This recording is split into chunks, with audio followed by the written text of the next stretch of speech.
গ্রামবাসীর ছোট্ট একটি ভুলেই ঝরে গেল নিষ্পাপ শিশু সাজিদের প্রাণ। ফায়ার সার্ভিস আসার আগেই স্থানীয়রা উদ্ধারের চেষ্টা করায় পাইপ ভরাট হয়ে যায় মাটিতে। শ্বাসরুদ্ধকর ৩১ ঘন্টা শেষে উদ্ধার হলো সাজিদের নিথর দেহ।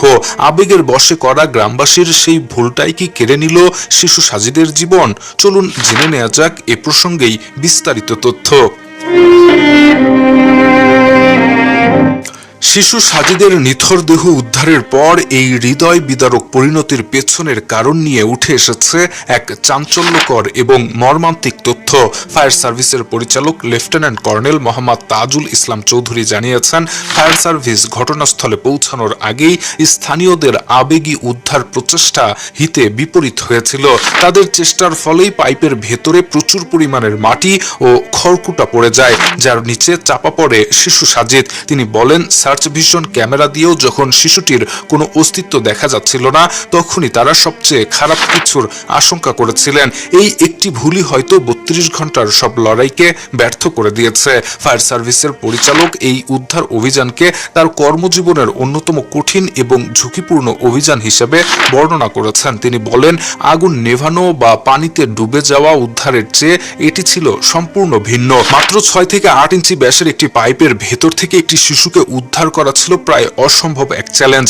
এক্সিভেটরের কম্পন এড়াতে যান্ত্রিক এবং ম্যানুয়াল পদ্ধতির এক অভাবনীয় সংমিশ্রণে ইম্প্রোভাইজড কৌশলে কাজ করতে হয়েছে তাদের। সব প্রতিকূলতা সত্ত্বেও শিশুটি বেঁচে থাকতে পারে এই ক্ষীণ আশা নিয়েই তারা শেষ পর্যন্ত লড়াই চালিয়ে গেছেন, যা তাদের পেশাদারিত্ব এবং মানবতার এক অনন্য নজির হয়ে থাকবে। এদিকে শিশু সাজিদের নিথর দেহ হাতে নিয়ে আবেগপ্রবণ হয়ে পড়া ফায়ার সার্ভিসের পরিচালক এই ট্র্যাজেডির শেষে জাতির বিবেকের কাছে ছুড়ে দিয়েছেন এক কঠিন প্রশ্ন। তিনি বলেন, বিভিন্ন প্রকল্পের কাজ শেষে ছোট ছোট লুপহোল বা গর্ত এভাবে অরক্ষিত রেখে যাওয়ার কারণেই বারবার এমন দুর্ঘটনা ঘটছে। এই মৃত্যু শুধু একটি পরিবারের শোক নয়, এটি আমাদের সম্মিলিত অব্যবস্থাপনা এবং উদাসীনতার এক করুণ পরিণতি। এই অরক্ষিত মৃত্যু ফাঁদগুলো যদি এভাবেই থেকে যায়, তাহলে ভবিষ্যতে আরো কত সাজিদকে হারানোর জন্য আমাদের প্রস্তুত থাকতে হবে, সেই প্রশ্নই আজ বড় হয়ে দেখা দিয়েছে। এছাড়া প্রশ্ন উঠেছে, কেন, কে বা কারা এখানে এমন ভাবে এই গর্তগুলো তৈরি করে রেখে গেল? তারা কি একটুও ভাবেনি যে এই গর্তগুলো থেকে ভয়াবহ দুর্ঘটনা ঘটতে পারে? সর্বশেষ সেটাই ঘটে গেল।